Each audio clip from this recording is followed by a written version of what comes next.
Welcome to the Entrepreneurial Biome podcast, a space for nurturing the ecosystem of business, body, and living. What would it be like if you gave your body a leadership role in your business and chose greater happiness every day? These are the conditions that create a healthy biome and a thriving business. I'm your host, Heather Nichols, and I'm so happy you're here. Hello, everybody. Welcome to the Entrepreneurial Biome podcast. It's Heather Nichols here, and we are going to talk more today about body stuff. Kind of doing a little bit of a three-part series right now on how to change anything that you would like to change about your body and create something different, greater, maybe something that's never existed before with your body. Last week's episode, we talked about lubricating your tissue. Kind of a different topic for me, but something that has been really cool for me that I've been doing with my own body. It's been making a huge difference. And it goes hand in hand with what I wanted to talk about today, which is about getting strong.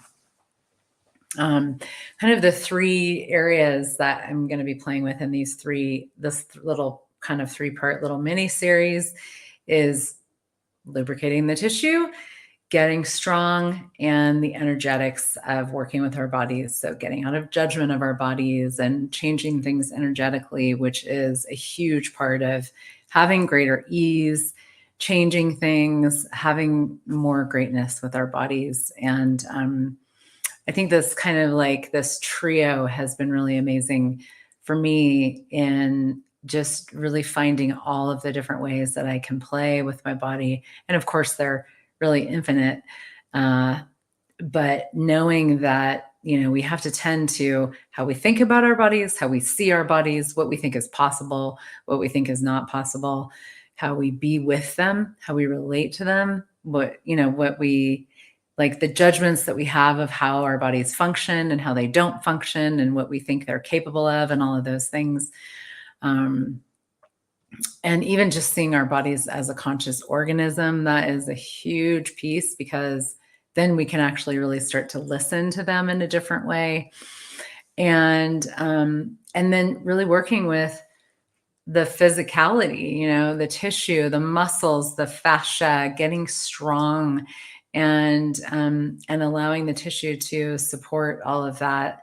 And there's a lot of energetics that goes into that as well. But it's been such a fun area for me to geek out on lately. And the getting strong piece is really not to be underestimated. I spoke some last week about how, and I've shared this before, that I was having quite a lot of pain over the past year and have really changed it. I mean, really dynamically changed it. And a huge part of what I have done to change it is getting strong. Not just like building muscle. People talk about building muscle. It's not just about that. And of course, I have built a lot of muscle, but what I've done is I've built a lot of intrinsic strength and intrinsic muscle. And of course, there are some bigger muscles that also come online with that, of course. But we develop intrinsic strength, and that is these like the smaller muscles that are very close to our bone that play such a huge role in the actual strength of our bodies, the stability that we have physically, and our ability to move in powerful ways. It's not really our big muscles that determine how easily we can run, for instance, or, hike, or, whatever it is that you may do. It's the intrinsic muscles, these tiny muscles that stabilize and that provide support for our skeleton and our posture, that allow for really taking things to the next level with the strength and the fitness that we are creating with our bodies. And the lubricated tissue goes hand in hand with that, because we can use our muscles to actually redirect the placement of our bones, which is a lot of how we get out of pain, is by actually changing the alignment of our skeleton, changing where our bones sit, how our bones sit, in relationship to each other, really changing our posture into a more open, alive, vibrant expression. And that allows for our organs to have space. It allows for so many things to, different systems in the body to work in a different way. And the way that we do that is by changing, getting stronger into an open, like strengthening our bodies into an open posture. And if our tissue is hard and solidified, if our fascia is bound, it's very challenging to do that. Now, you can still strengthen your way into a different postural alignment with hardened fascia. And a lot of what I do with the Bowspring movement is about that. It actually does turn our fascia into more of a gel-like consistency. And what I found is that kind of working on both at the same time is really powerful, and it's really expedited the process, because if I'm trying to strengthen my bones into a different place, my muscles into greater strength and aliveness, and the fascia around the muscle is bound and hardened, that muscle isn't going to be able to move very well. So for instance, I've been working with my right hip. And one of the things we work with in Bowspring is getting the femur bone back in the hip joint and wide. For most people, the top of their femur, which is your thigh bone, it sits too far forward and in. For a lot of people, for me, that was definitely the case. It was way too far forward and in my hip joint. And I was having a lot of hip problems. And what happens when a bone is out of alignment like that, I mean, there's so many pieces, because there's all these other, like my foot came into play, and my glute muscles and my butt came into play, and my back, and all these different pieces. But when your bones kind of get stuck in a suboptimal alignment, the muscles around those bones and the fascia gets hardened and holds that into place. And the muscles around those bones, some of the muscles atrophy and some of the muscles have to overwork. So I was having a lot of like overworking of the muscles in my inner thigh, and my glute muscles in my butt and my hip were atrophying. And so because I couldn't, the top of my femur wasn't wide enough, it wasn't far enough back in my hip joint to where I could actually get myself in a position where I could even engage my glutes. And so the glutes were starting to atrophy, which happens to a lot of people. We have the glute maximus, the glute medius, and the glute minimus. Those are our booty muscles, and they're very, very important in overall health and strength. And they're very powerful. They are the biggest muscles in our body. The glute maximus is the biggest muscles in our body. And when they go offline, what happens? Well, your butt sags, for one. Anybody notice that with age, your butt drooping, right? There's a way to change that. And it's not a Brazilian butt lift. It's giving yourself a Brazilian butt lift through Bowspring and getting strong and doing it in a very systematic way. And this isn't something you can just, like, for me, I did tons and tons of yoga. I was a skater. I did running. I did all these things. But what was happening in those activities is the patterns, the suboptimal postural patterns in my body were sort of getting carved into a deeper rut. And I was like further driving those postural patterns into place, rather than actually starting to really, bring some of those muscles back online. And so to bring those muscles back online, I had to look at my feet. I had to look at kind of how my bones and my legs were working. I had to learn how to like widen my femur bone and get it back so that I could start to use my glutes. And then I also was doing a lot of work with the fascia that was holding the bone in the wrong place, lubricating that fascia, letting it release its hold. It was very held and very bound. And so I had to do a lot of the things I talked about last week, fascia blasting, SE body work, a lot of like castor oil stuff, and a lot of different elements that I've talked about in the last episode. And that I will also cover in my fascia lab class coming up starting next week, to soften and loosen the fascia while strengthening in my body into a different alignment. And it's been incredible what's showing up. And I'm so grateful for the Bowspring movement, because Bowspring is it is an open postural system. So we really open the rib cage. We open the back of the rib cage in ways that I never actually could before. I mean, I've been a mover my whole life. I've been a dancer, a diver, a gymnast, an ice skater, a yogi, and a runner, a hiker, lots of different things, a rock climber. But I've never had the awareness of my body moving into greater health, greater expansiveness, and greater postural peace, let's say, literally peace in my own posture. I didn't know how to do that until I started doing Bowspring. And Bowspring because Bowspring, one of the things that it does is it really honors and strengthens and expands the curves of our body. So the back of our rib cage is a curve. It curves this way, where the low back curves this way and the neck curves this way. And so we have these curvatures in our spine, and things like yoga and Pilates actually take us out of the curvaceousness of our bodies, how our skeleton is actually meant to be. And so that's why you find that people that do a lot of yoga, I was one of them. Yoga was my main practice. I was doing hot yoga, not like Bikram yoga, but like vinyasa flow yoga in heated rooms. That was one of my main practices. I was doing some Pilates, and all of what was going on, my pain was actually getting worse, because one of the things that it wasn't doing for me, it wasn't challenging me into a different way of being with my body. It was sort of like driving the existing patterns deeper. And yoga and Pilates are very linear. They're about taking the body into the straight line rather than warping the curve, which is what we do, and warping the line into a curve, which is what we do with Bowspring.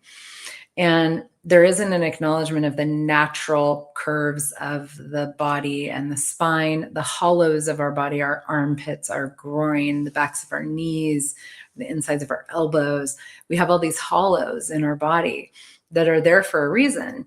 And for instance, the backs of your knees are a hollow, but most people that have knee problems, the bones, instead of going into the back of the knees to create a hollow, they move away from the knees. They move back toward the back of the body.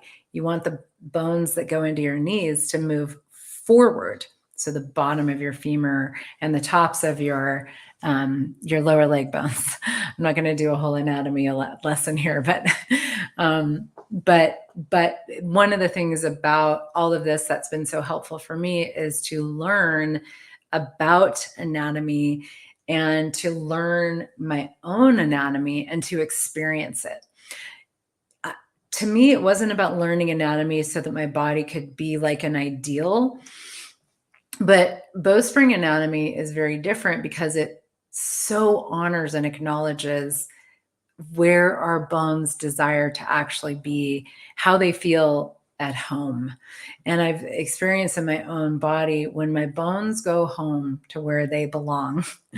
For instance, the top of my femur going back and wide in my hip joint. And we could be talking about, a quarter of an inch or a few centimeters or whatever, but a tiny little bit of misalignment can actually throw the whole rest of your structure into disarray, pain, things like that. I've seen that with my feet. I've seen it in so many different ways. And so there's all these beautiful things that I've learned with Bowspring of like where my bones like to hang out, where they like to live, where they want to go home, that allows the muscle and the bones to hug each other. Like our muscles love to hug our bones. And when the muscles pull away from the bones, which happens a lot, that's what causes pain. And it's one of the things that causes pain. When the muscles hug the bones because they are strong and they're connected and the fascia is lubricated, it's gel-like, it's viscous, it's not hard, it's not pulling the muscle away, it's actually allowing the muscle to lay into the bony structure and support the bones into alignment, then there's a sense of peace and depth and grounding and coming home and getting out of pain that I know I've experienced, and a lot of people that do Bowspring that I've worked with and that I've talked to have also experienced. And it's such a cool system. I mean, I taught dance for many, many years. I taught yoga. I taught so many different things. I've done, I've been a mover of magnitude my whole life. And I never knew about so many of these different pieces until I started doing Bowspring and really developing deep intrinsic strength. And the cool thing is that you learn these things about your posture, you melt your fascia so that the muscles can work more effectively, more dynamically. You develop strength, you learn how to kind of like hold your body in some kind of interesting postures with Bowspring. We get into some very interesting postures, but there's this brilliant way that these postures can take your bones and move them into where they need to go, and then start to strengthen the muscles that have been taken offline. So another example is, as I said, I was a big yogi. I did lots of yoga. I was a very strong yogi. And I could stand on one leg, no problem. Well, that was because I was locking out my joints. I was stacking my bones on top of each other, and I was relying on my bones to hold me up, standing on one leg. Well, with Bowspring, because that's something that like it compromises our joints. Our joints have space in them; they have fluid in them. So when we stack our bones like that, it can compromise our joints. It takes our muscles offline. With Bowspring, there's a spring-loaded kind of action. You have it in your foot, you have it in your ankle, your knee, your hip. So when you stand on one leg in Bowspring, you take your butt back and wide. You soften your knee, you hollow your groin, you flex your ankle, and you draw the ankle in the front. You do all these things. You hollow the sole of the foot, and it becomes this very, very buoyant, spring-loaded kind of anti-gravitational system. And on the top, you're floating with your rib cage, and you're bowing your belly. You're taking your belly into a natural curve rather than trying to straighten it. And when I first stood on one leg in Bowspring, I couldn't do it on the right side. I couldn't do it. I collapsed. I was like, and it was so humbling. And one of the things that we talk about in Bowspring is that Bowspring like highlights your weaknesses. It puts you into positions that you would never get into in any other area of your life, where your weaknesses get highlighted so that you start to become aware of the places where your strength is offline, so that you can take your attention to those areas and strengthen them with these very, very unique postures and unique exercises that Bowspring does. It's so humbling and so empowering. And every time I do a Bowspring practice, I am like full of radiance and just like my blood is flowing. I've challenged myself.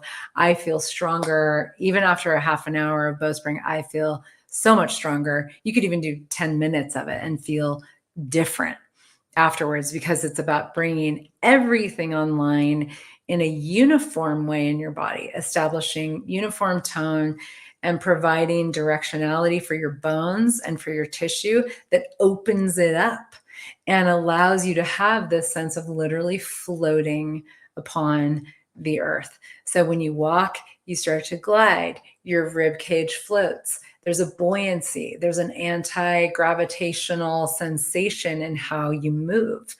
And that translates into every area of our lives. I mean, if you feel strong, you feel at ease, you feel grounded, you feel, like your bones are home where they belong. Your muscles are strong and holding them there, and your tissue is lubricated.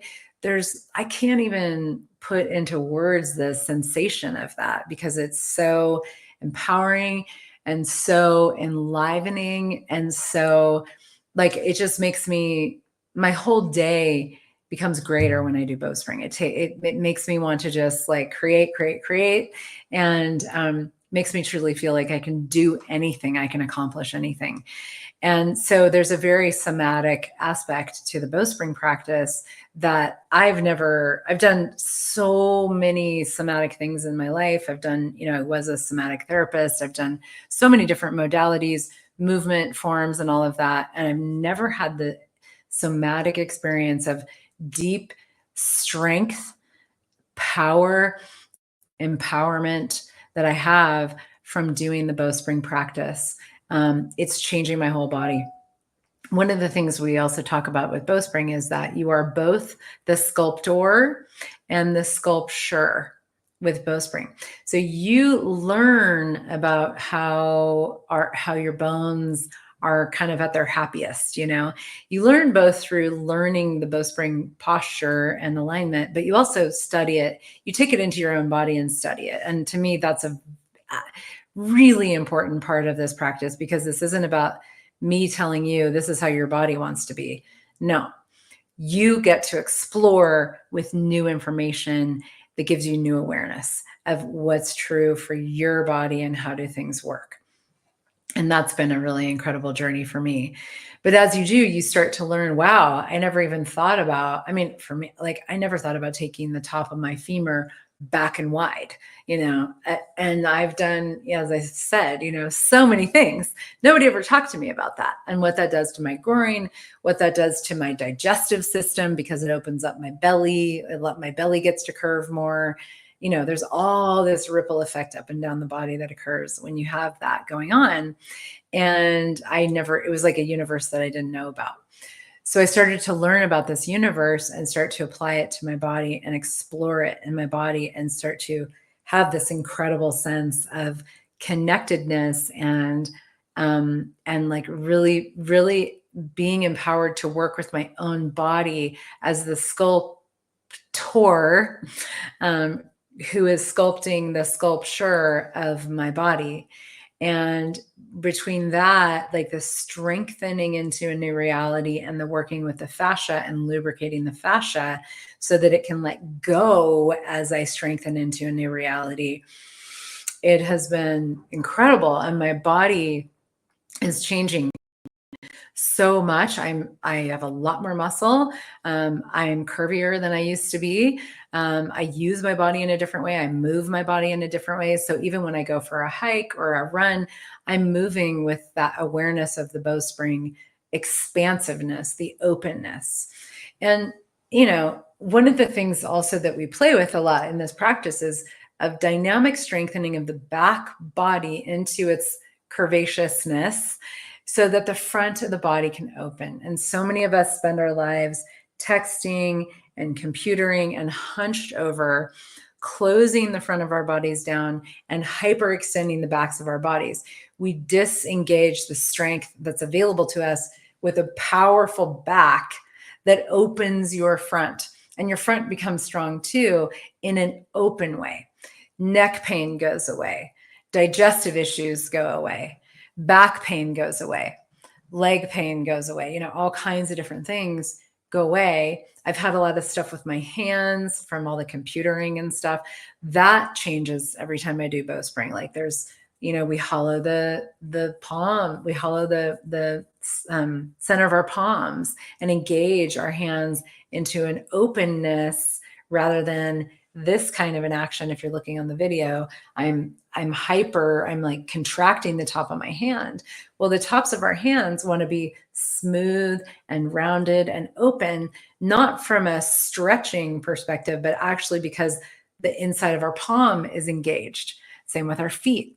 So there's all these different places that we start to learn and play and have these new tools to adjust and strengthen our bodies into this different openness that then really allows you. I mean, if you're open with your body, you're not shut down in the front of your body, your heart, your voice, all these things curling in, you have an openness and you've got your own back because you are strong and supporting you. Your body is supporting itself in this incredible way.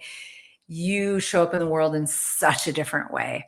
And that is one of the coolest things about it, is the part that where this gets to translate. Not only do we get out of pain, do we get deeply, deeply intrinsically stronger, do we get to restore our posture to a dynamically open and alive, springy, spring-loaded way of being, but we get to also bring ourselves to the world with a lot of openness, a lot of presence. And that translates into, you have a meeting, you have a argument with your spouse, or, you're advocating for your child, or whatever it may be, any sort of challenging situation, you've got your own back, literally, because you have a sense of strength in your body that actually, quite honestly, very few people have. And for me, I've been doing Bowspring for about 1.5 years. There's other episodes in this podcast where we talk about Bowspring, and I've interviewed Desi Springer, who's one of the creators of it. I'm going to have John Friend come on soon, hopefully, and do an interview with him as well. He's the co-creator, and really, absolutely, both of them are just absolutely brilliant people. So I'll have him on again as well, so I've been practicing Bowspring for 1.5 years. I'm 53 years old. I actually feel stronger than I've ever felt in my life. I can see the trajectory of where I'm going with my body and what I'm creating. And it's like, wow, this is the body that I've always known was possible, that I had to some degree when I was younger, but not in the way that I'm cultivating it now, with a lot of presence and a lot of awareness and a lot of intentional movement in everything that I do. I just really have a sense of not just healing pain, but coming into a sense of aliveness and vitality, buoyancy that I've always known was possible. I've always desired and have more of now than I have really ever. And I literally feel like I'm just getting started. So what if, whatever age you are, you might consider yourself old, you might consider yourself young, you might not consider yourself any of those things. I hope that's the case. But whatever's going on with your body, what if it could be just 1,000,000-fold greater? Not because there's a problem, but just because it could be greater, and it's fun making things greater. And that for me is really what my point of view is. I love making my body greater every day, and my life too. And they definitely contribute to each other. And why not? I mean, I'm like, I still have at least another 50 years on this planet, if not more, in this body, with this body. And I am just getting started creating my body as a very alive, youthful, just generative organism of strength and buoyancy and possibility. And it excites me to no end. The tools that we have available to us that allow us to create that with our bodies and go beyond all of these points of view about pain and aging and surgery and all this stuff, because hardly any of that is necessary, really. There's so much change that we can create with our bodies when we're empowered to talk to them, to listen to them, to know what they're asking for, to get out of judgment of our bodies, and to work with them every day in the creation of a greater reality and a greater future. And I just love sharing this stuff. And then like I said, it just translates into everything that you do, cooking, driving your car, picking up your baby, whatever it is that you do it with this open alignment and this sense of getting stronger. And everything that you do becomes something that strengthens your body into a greater reality rather than diminishes it. And that's what I'm all about. Let's have more of that for all of us. So that is our second part in the series of changing anything you'd like to change about your body. I didn't really give it like an official title, but this one is just about getting strong and being the sculptor and the sculpture. And if you didn't catch last week, go back and listen to lubricating your fascia. And next week, we'll go more into energetics. And I have my Fascia Lab class, online class. It's going to be Bowspring and fascia lubrication. So parts 1 and 2 really of this series. That starts on October 22nd. It's going to be a very hands-on participatory class, learning so many things that you never thought you knew. You never even realized were a thing about your body, and how to work with it and how to shift things and become stronger and more alive and all that. And that's also included in the 8-week Body Show Me class that I have starting November 3rd, which is that plus like the whole universe of going beyond judgment of our bodies, having a greater communion with them, having a different conversation with them, listening to our bodies and finding out what is true for them so that we can work with them every day in creating a greater reality with our bodies and beyond. Because every time my body gets greater, my business grows, like it all translates. And that's the biome. That's the entrepreneurial biome. It's the biome of living and being alive, and something that I just am so delighted and feel privileged and honored to be sharing in this lifetime and creating with those who are interested in something different. So thank you for you. Thank you for being here and listening, and go have some fun with your body today. See you next time. Thank you for joining me for the Entrepreneurial Biome podcast. If you enjoyed this episode, please like, share, and subscribe. For more resources, check out my website at heathernichols.com and my social media channels as well. Have a beautiful day, and remember that your business thrives when you do.